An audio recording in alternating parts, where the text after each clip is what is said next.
Although computer simulations often involve large, complicated programs, it's also possible to do useful things in statistics with just a few lines of code. This section describes two short examples of how this can be done. The first for working out a hypothesis test for runs of identical elements in a sequence, and the second to check the claim that was used in an earlier section, that the standard deviation of the means of samples with length n from a normally distributed population with standard deviation sigma is sigma over square root of n. Starting with the hypothesis test example, in a sequence of trials where each trial has only a few possible outcomes, it is common for there to be many runs of identical elements. The list in this input, for example, which shows results from 30 trials of tossing a coin and recording whether the coin comes up heads or tails, includes runs of the coin coming up heads 4 times in a row or coming up tails 4 or even 5 times in a row.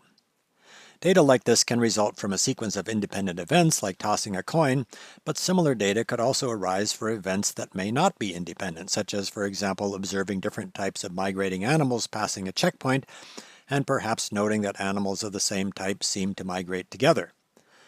A hypothesis test to determine the chance of a particular sequence arising from independent random events, or whether the sequence might be evidence of non-independence, can be set up just like any other hypothesis test, by specifying a null hypothesis, choosing a test statistic, and comparing the observed value of the test statistic with the expected distribution of that test statistic if the null hypothesis is true. The null hypothesis in this example is that the sequence results from independent random events. The test statistic can basically be any characteristic of the observed sample that measures the extent to which the sample is extreme or unusual if the null hypothesis is true, such as in this example whether the sample has some unusually high number of long runs of identical elements. One statistic that's easy to compute is the mean of the squared lengths of runs of identical elements. This statistic can be computed for the example data by using the split function to separate that sequence into runs of identical elements, computing the length of each run by mapping length over the separated sequence, and then computing the mean of the squares of those lengths. The distribution of this test statistic, if the null hypothesis is true, can be estimated using the distribution of the test statistic computed for some large number of computer-generated samples. This input uses the random choice function to simulate the result from tossing a coin 30 times.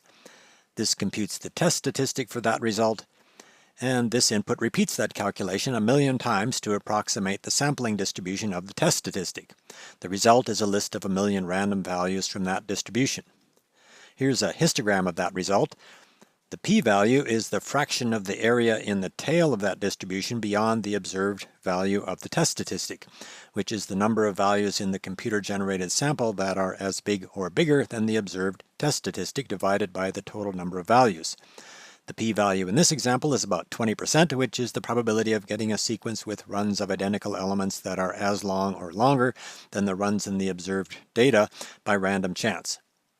Runs of 4 or 5 identical elements in a row are not uncommon in data like this, and at a 5% significance level, the conclusion is to fail to reject the null hypothesis and conclude that the data may very well have arisen from independent random events. Short computer programs can also be used to gain understanding of basic results in statistics. For example, consider the claim that the distribution of the mean of a sample of length n from a normally distributed population with a standard deviation of sigma is a normal distribution with a standard deviation of sigma over square root of n. This result can be demonstrated with a bit of clever mathematics, but it can also be shown with a computer simulation. This input uses the random variate function to generate a random sample with length n equals 16 from a normal distribution with a mean of 0 and a standard deviation of 2, and computes the mean of that sample.